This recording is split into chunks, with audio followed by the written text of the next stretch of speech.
The handler stepped back. Blood ran down his forearm. The German shepherd stood in the center of the kennel, ears flat, teeth still bared. 3 handlers had tried. All 3 had failed. The dog's name was Phantom. He had been returned from 2 deployments. Too aggressive, they said. Too unstable. The kennel supervisor stood outside the chain-link gate, clipboard in hand. "We're out of options," he said quietly. Behind him, a small crowd had gathered. Other handlers. A base veterinarian. 2 MPs who had been called just in case. And standing at the back, near the corner of the building, was an old man no one had invited. He wore a stained jacket 3 sizes too large. His boots were held together with duct tape. His beard was long and gray, streaked with yellow near his mouth. He smelled like sweat and old cigarette smoke. One of the younger handlers noticed him first. "Who let him in here?" the handler muttered. The supervisor turned. His eyes narrowed. "Sir, this is a restricted area." The old man didn't move. He just stood there, hands in his pockets, watching the dog through the fence. "You need to leave," the supervisor said, louder now. Still nothing. One of the MPs stepped forward. "Let's go, buddy, time to move." The old man's eyes didn't leave the dog. "He's not aggressive," the old man said. His voice was rough. Quiet. But it carried. The MP stopped. The supervisor blinked. "Excuse me." "He's not aggressive," the old man repeated. "He's scared." The handler with the bandaged arm let out a sharp laugh. "Scared? That animal just about tore my hand off." The old man finally looked at him. His face showed nothing. No anger. No judgment. Just tired eyes that had seen too much. "You cornered him," the old man said. The handler's face reddened. "I was doing my job." "You were crowding him," the old man said, "and you were afraid he smelled it." The supervisor took a step closer. "And who exactly are you?" The old man didn't answer. He turned back to the dog. Phantom was still standing in the same spot, tense and coiled. His eyes tracked every movement outside the kennel. The supervisor's jaw tightened. "Security, get him out of here." The MP reached for the old man's arm. But before he could make contact, the base veterinarian spoke up. "Wait." Everyone turned. The vet was an older woman, gray hair pulled back tight. She had been quiet until now.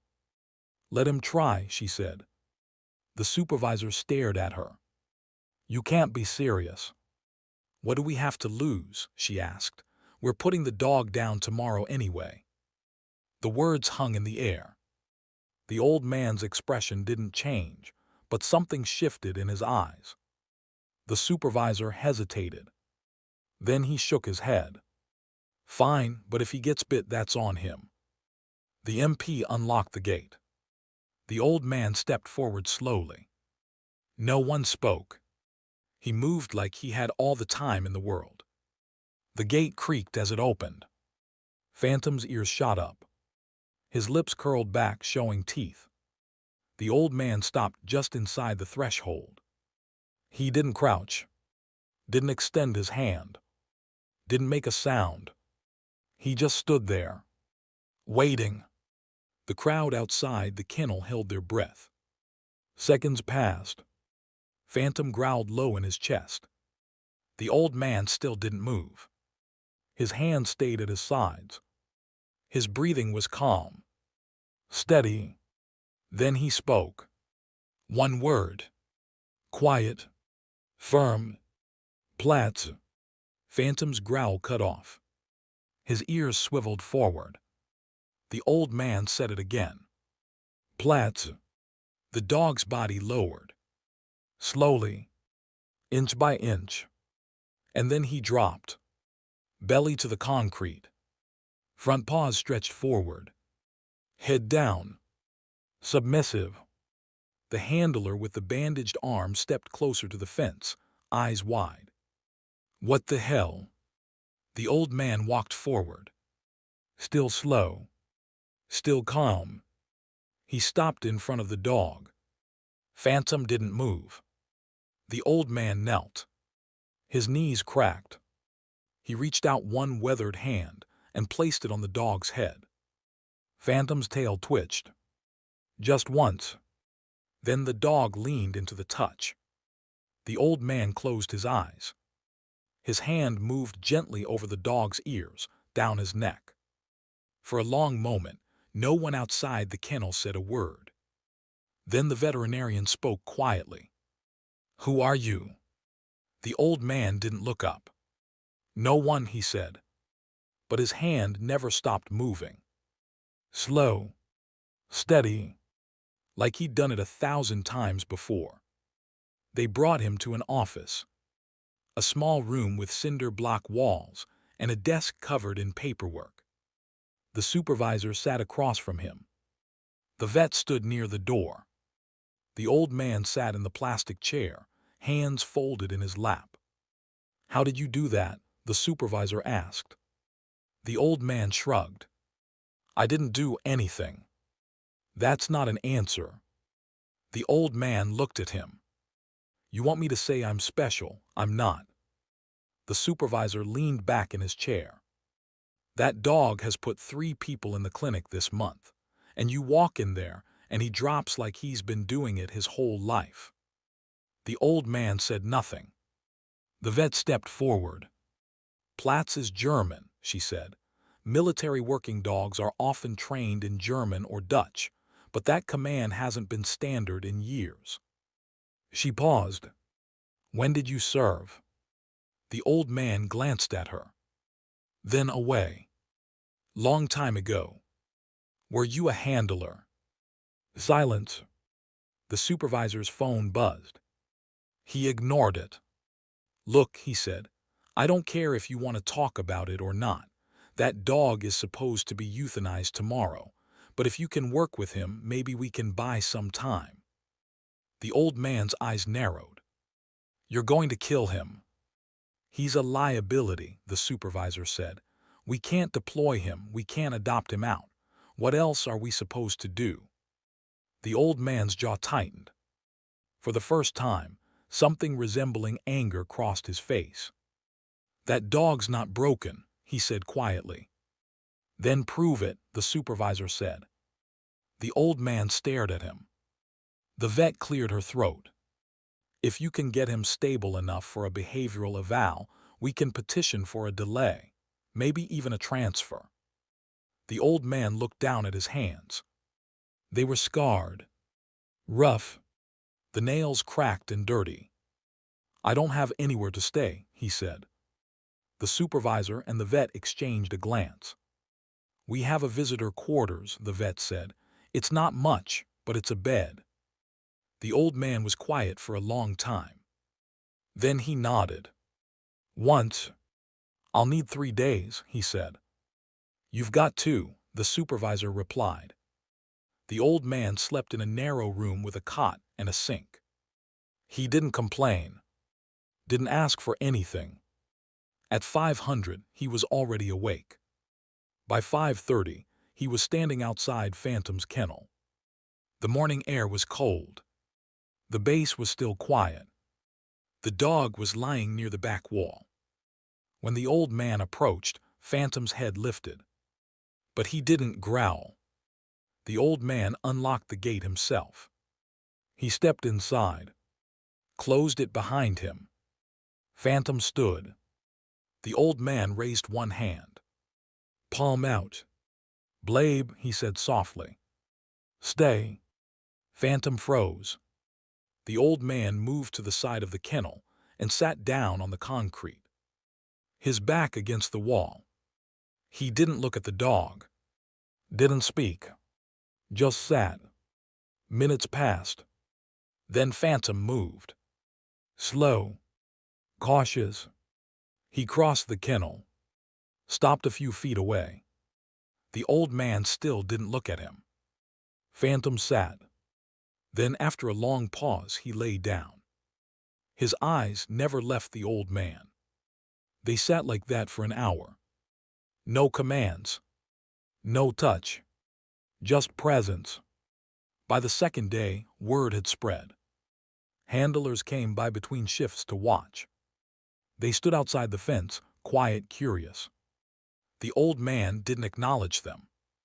He worked with Phantom in silence. Sit, stay, heel, down, all in German, all with the same calm, steady tone. Phantom obeyed every time. No hesitation, no aggression. One of the younger handlers shook his head. It's like watching a different dog, he muttered. The vet stood nearby, arms crossed. It's like watching a different handler, she said. That afternoon, the supervisor came by. He watched for 10 minutes without saying a word. Then he pulled the vet aside. Run his name, he said quietly. I tried, she said. He wouldn't give it. Then run his face. She hesitated. Sir, just do it. That night, the vet found the old man sitting outside the kennel. He was eating from a paper plate someone had brought him. Beans and rice. She sat down beside him. For a while, neither of them spoke. Then she said, Your name is John Mercer. The old man kept eating. You were a Marine, dog handler, 2 tours in Vietnam. He didn't react. You were decorated, Silver Star, Purple Heart. He set the plate down. That was a long time ago, he said. You trained dogs for tunnel detection, she continued. Some of the most dangerous work in the war. He looked at her. His eyes were tired. Why are you telling me this? Because I want to know why you're here, she said. Why you're homeless, why you ended up on this base. The old man looked away. I didn't end up anywhere, he said. I've been walking for a long time. From what? He didn't answer. The vet studied him. You saved a lot of lives over there, she said quietly. I also lost a lot of dogs, he replied. His voice was flat. Empty. The vet nodded slowly. Phantom's handler was killed in Syria, she said. IED. Phantom tried to dig him out, wouldn't leave the body. They had to sedate him to pull him off. The old man closed his eyes. He's not aggressive, the vet said. He's grieving. The old man's hands curled into fists. Then why are you killing him? I'm not, she said. Not if you finish the job. The eval was scheduled for the next morning. A panel of 3 officers. The base commander, the kennel supervisor, and a behavioral specialist flown in from another installation. The old man stood in the training yard with Phantom at his side. The dog sat perfectly still. Alert. Focused. The specialist walked forward with a clipboard. Let's start with basic obedience, he said. The old man nodded. He gave the commands, one after another. Phantom performed flawlessly. Sit. Down. Stay. Heel. Recall. The specialist made notes. Then he looked up. Now let's test stress response. He signaled to one of the handlers standing nearby. The handler began shouting. Loud. Aggressive. Phantom's ears flattened. But he didn't move. The old man's hand rested lightly on the dog's head. Blabe, he said quietly. Phantom stayed. The shouting continued. Then the handler threw a metal bowl across the yard. It clattered loudly against the fence. Phantom flinched. But he held. The specialist nodded. Good, now the final test. He gestured toward the gate.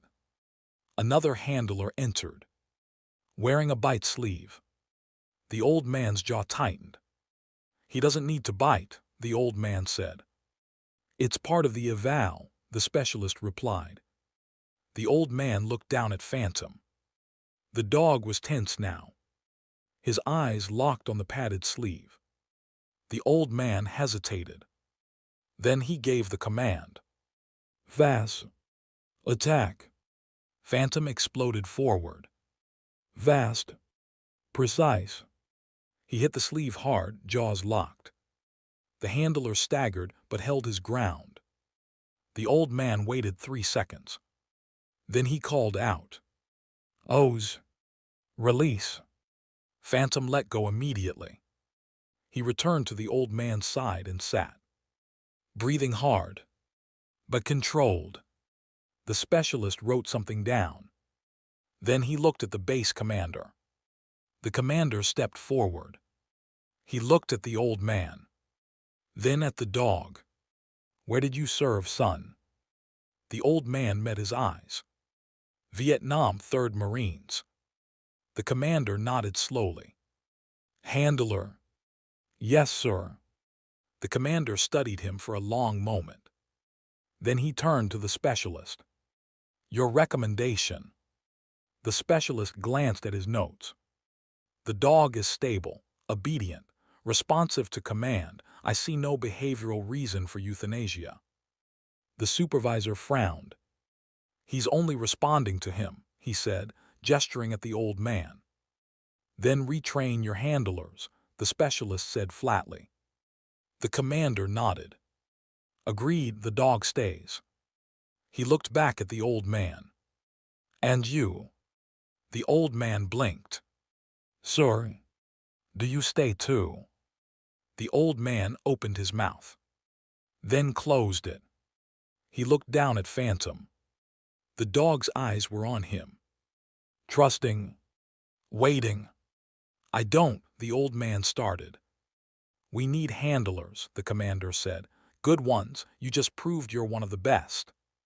The old man shook his head. I can't, I'm homeless, the commander said. Not if you work here. The old man stood very still. The commander stepped closer. You've been walking a long time, Marine, he said quietly. Maybe it's time to stop. The old man's throat tightened. He looked at Phantom again. The dog leaned against his leg. Just slightly. The old man's hand moved to the dog's head. His fingers curled into the fur. 2 weeks, the old man said. Trial. The commander smiled. 2 weeks. The old man moved into a small room near the kennels.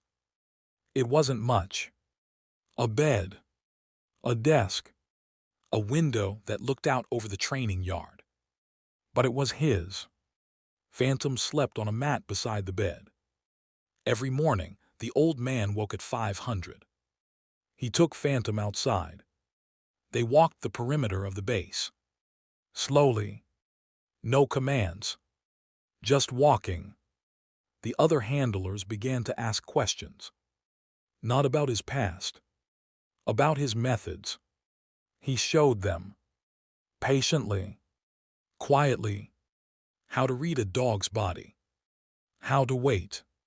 How to earn trust instead of demanding it. Some of them listened. Some didn't. The old man didn't mind. He wasn't there to prove anything. He was there for the dog. 3 months later, the vet stopped by his room. She knocked lightly. The old man opened the door. Phantom stood beside him, tail wagging slowly. Thought you'd want to know, she said. Phantom's been cleared for adoption. The old man's face didn't change. Good, he said. There's a veteran in Oregon, she continued.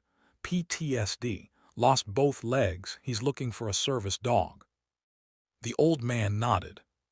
Phantom would be good for him. The vet smiled. He would. She paused. You could keep him, you know, you've earned that.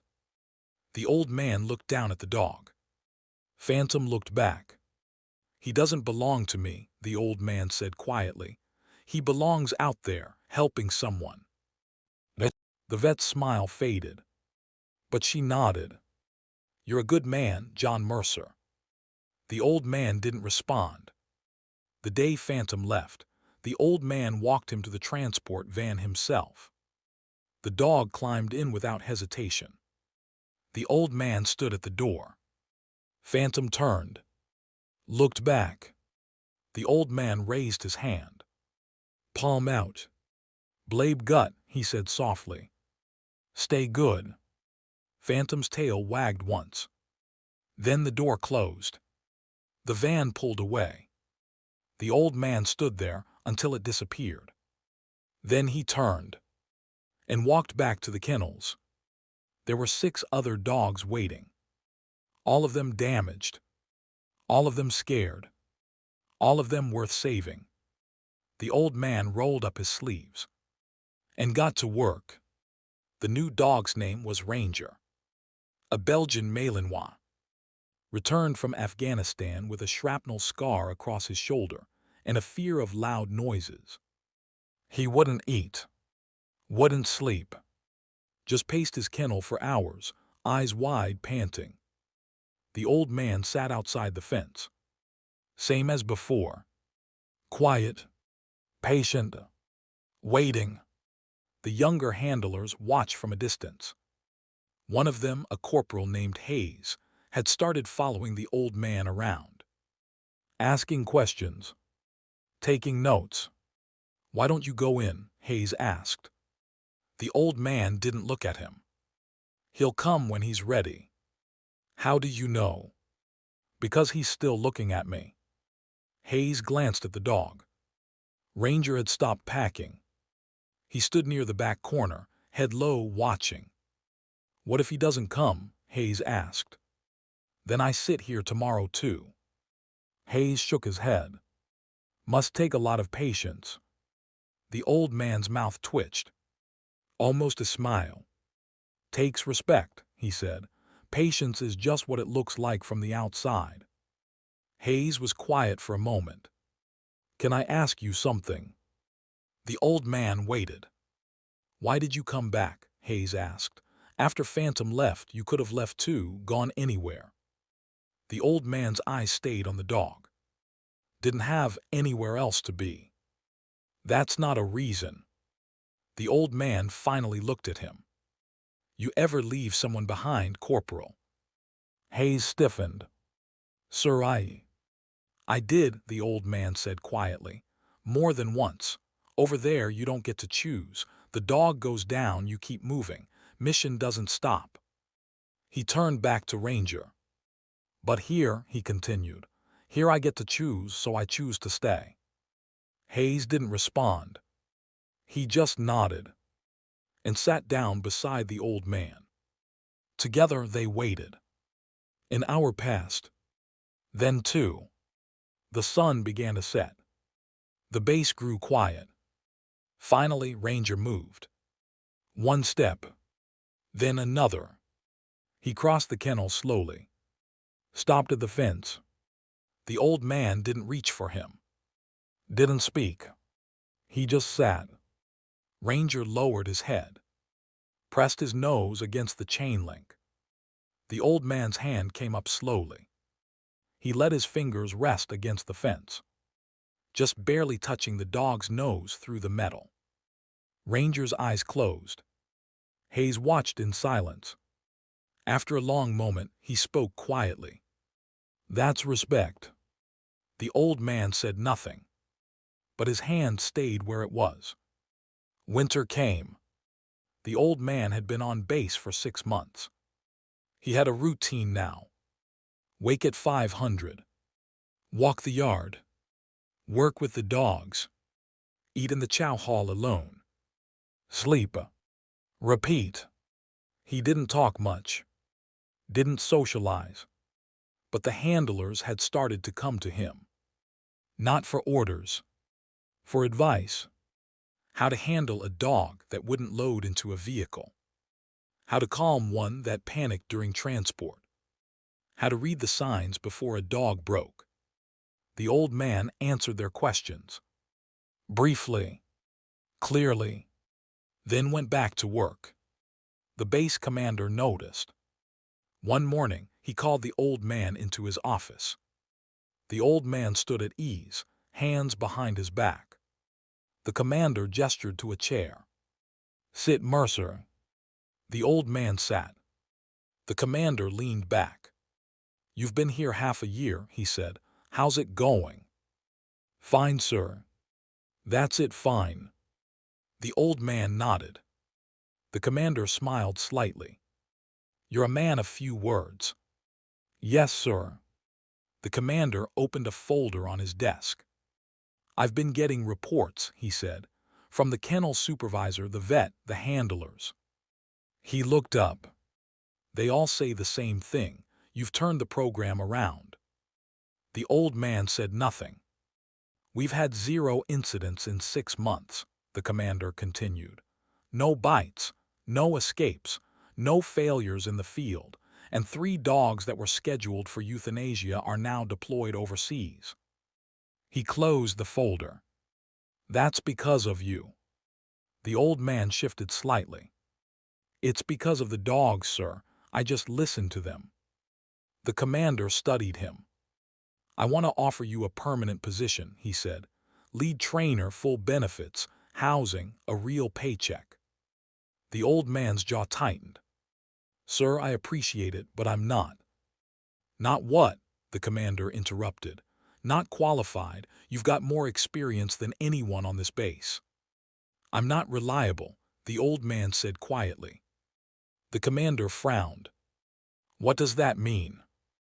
The old man looked down at his hands. "I've been homeless for 8 years, sir. Before that, I drank for 10. I've got nothing to my name. No family, no references, no proof I won't just walk away one day." The commander was quiet. Then he leaned forward. "You've been here 6 months," he said. "You haven't missed a day. You haven't caused a single problem. And you've done more good than most people do in a career." He paused. "I don't care where you've been, Mercer. I care where you are now." The old man looked up. The commander's expression was firm, but not unkind. "Give me an answer by the end of the week," the commander said. The old man stood. "Yes, sir." He turned to leave. "Mercer," the commander called. The old man stopped. "You're not the same man you were 8 years ago," the commander said. "Don't punish yourself for who you used to be." The old man didn't respond. He just nodded once and left. That night the old man couldn't sleep. He sat on the edge of his bed, staring at the wall. His mind kept circling back. To the jungle. To the heat. To the smell of wet earth and burning fuel. To a dog named King. King had been his first. A German shepherd like Phantom. Smart. Fearless. Loyal. They had worked together for 11 months. Cleared more tunnels than the old man could count. Saved dozens of lives.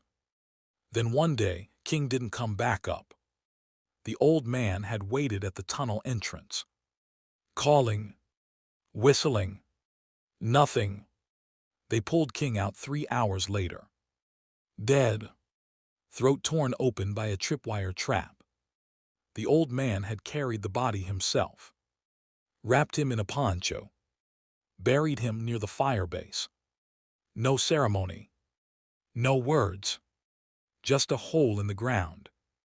And a weight in his chest that never left. After that, there had been other dogs. Rex. Bruno. Ace. He lost them all. One by one. Different ways. Same result. When he came home, people thanked him for his service. Shook his hand.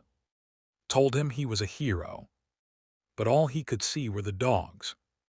All he could hear were their names. So he drank. And when the drinking stopped working, he walked. And he kept walking. Until he ended up here. The old man closed his eyes. He could still see King's face. Still hear the way he used to bark when they found something. Still feel the weight of his body in his arms. A soft knock on the door pulled him back. He opened it. Hayes stood outside, holding a folder. "Sorry to bother you, sir," Hayes said, "but I thought you'd want to see this." He handed over the folder. The old man opened it. Inside was a photo. Phantom, sitting beside a man in a wheelchair. The man was smiling, one hand resting on Phantom's head. Below the photo was a letter. Handwritten. "Dear John Mercer, I don't know if anyone told you, but Phantom saved my life. Not in the way you'd think. I've been in a dark place since I lost my legs, didn't see the point in much anymore. But this dog, he doesn't care that I can't walk. He doesn't care that I wake up screaming. He just stays. My VA counselor says I've made more progress in 3 months than I did in 3 years. I don't know what you did to train him, but whatever it was, it worked. Thank you. Respectfully, CPL James Ashford, USMC Ret." The old man read the letter twice. Then he looked up at Hayes. Hayes was watching him carefully. "Thought you should know," Hayes said quietly. The old man folded the letter, handed the folder back. "Thank you, Corporal." Hayes hesitated. "You're going to take the job, right?" The old man didn't answer. Hayes nodded slowly. "For what it's worth, sir, you're the best handler I've ever seen, and I've seen a lot." He stepped back. "Good night, sir." The old man closed the door. He sat back down on the bed, unfolded the letter. "Read it one more time." Then he set it on the desk. And for the first time in 8 years, he slept through the night. The old man accepted the position. He didn't make a speech, didn't shake hands, just signed the paperwork and went back to work. The base held a small ceremony a month later. Nothing formal, just the handlers, the vet, and the commander. They presented him with a plaque. It read, "John Mercer, Lead K-9 Trainer. In recognition of service, sacrifice, and the silent strength of those who listen." The old man held it for a moment. Then he handed it to Hayes. "Put it in the kennel office," he said. Hayes blinked. "Sir, this is yours." "It belongs with the dogs," the old man said. And he walked away. Years passed. The old man trained over 100 dogs. Some went overseas. Some became service animals. Some stayed on base. Every one of them learned the same way. With patience, with respect, with silence. The old man's hair turned white. His hands grew more scarred. His back bent a little more each year. But he never stopped. Handlers came and went. Young men and women, fresh-faced and eager. The old man taught them all the same thing. "The dog doesn't owe you anything," he would say. "You owe the dog everything." Some understood. Some didn't. The ones who did became the best. On a cold morning in late autumn, the old man sat outside Ranger's kennel. The Malinois was 10 years old now. Retired. Too old to deploy. But the old man kept him around. Ranger lay beside him, gray around the muzzle, breathing slow and steady. The old man's hand rested on the dog's side. He could feel the heartbeat. Steady. Strong. Fatting. The vet had told him a week ago. Ranger didn't have long. The old man had nodded. Said nothing. Just spent every morning here. Sitting. Waiting. Now as the sun rose over the base, Ranger's breathing slowed. The old man didn't move. Didn't speak. He just stayed. Ranger's eyes opened. He looked up at the old man. The old man met his gaze. "You did good," the old man whispered. Ranger's tail moved. Just once. Then his eyes closed. And he was gone. The old man sat there for a long time. his hand still on the dog's side. Finally he stood. His knees cracked. His back ached. But he lifted Ranger gently, carried him across the yard, to a quiet spot beneath a tree. Hayes and 2 other handlers were waiting. They had dug the hole already. The old man laid Ranger down carefully, straightened his legs, smoothed his fur. Then he stepped back. Hayes handed him a folded flag. The old man looked at it, then at Hayes. "He earned it," Hayes said quietly. The old man nodded. He draped the flag over Ranger's body. The handlers saluted. The old man didn't. He just stood there, silent, still. When it was done, the old man walked back to the kennels. There were 5 new dogs waiting, all of them broken, all of them scared, all of them worth saving. The old man stopped at the first kennel, a young German shepherd, shaking, ears back. The old man unlocked the gate, stepped inside, sat down. The dog watched him, tense, ready to run. The old man didn't move, didn't speak. He just sat and waited, because that's what he did. That's all he'd ever done.